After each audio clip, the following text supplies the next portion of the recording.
আসসালামু আলাইকুম দর্শক। ইসরায়েলের দখলকৃত ভূখণ্ডে হাইপারসনিক ক্ষেপণাস্ত্র হামলা চালিয়েছে ইয়েমেনি সশস্ত্র বাহিনী। এতে তেলাবিব সহ অন্যান্য শহরে সাইরেন বেজে ওঠে এবং বেনগুরিয়ন আন্তর্জাতিক বিমানবন্দরে ফ্লাইট সাময়িকভাবে স্থগিত করা হয়েছে।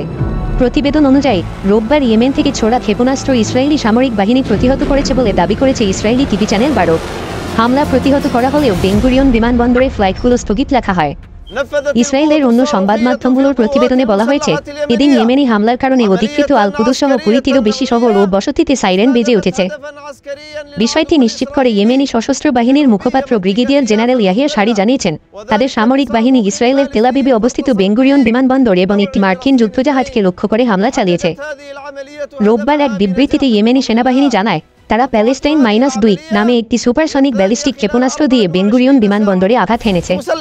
একই সঙ্গে মার্কিন বিমানবাহী রণতরী হ্যারি ট্রুম্যান এবং লোহিত সাগরে থাকা অন্যান্য শত্রু সামরিক নৌযানগুলোতেও ক্ষেপণাস্ত্র ও ড্রোন হামলা চালানো হয়। এদিকে আল মাশিরা টিভিআরও জানায়, সাইরেন বেজে ওঠার পর অধিকৃত জাফার পালমাচিন বিমানঘাটি সহ কেন্দ্রীয় ফিলিস্তিনের বড় অংশে ইসরায়েলি বাসিন্দাদের মধ্যে আতঙ্ক ছড়িয়ে পড়ে। একটি আরব সংবাদ মাধ্যম ক্ষেপণাস্ত্র হামলার পর অধিকৃত অঞ্চলের বাসিন্দাদের পালিয়ে যাওয়ার ভিডিও সম্প্রচার করেছে, যেখানে দেখা যায় ইয়েমেন থেকে ছোড়া ক্ষেপণাস্ত্র আঘাত হানার পরপরই লোকজন নিরাপত্তার সন্ধানে ছুটতে শুরু করেছে। মূলত গত 18 মার্চ গাজা উপত্যকায় ইসরায়েলের নতুন করে হামলা শুরু করার জবাবে ইয়েমেনও তাদের সামরিক অভিযান পুনরায় শুরু করেছে। ইয়েমেন ইসরায়েলকে গাজায় অবরোধ প্রত্যাহারের জন্য যে সময়সীমা নির্ধারণ করেছিল সেটি অমান্য করার পর তারা এই হামলা চালিয়ে যাচ্ছে।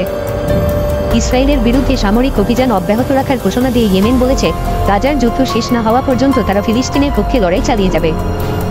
অন্যদিকে ইয়েমেনেও মার্কিন বিমান হামলা অব্যাহত রয়েছে, যা ইয়েমেনের মতে ইসরায়েলকে সমর্থন করার মার্কিন প্রচেষ্টার অংশ। সূত্র ইরনা ও মেহের নিউজ। সাথে থাকার জন্য ধন্যবাদ দর্শক। আসসালামু আলাইকুম।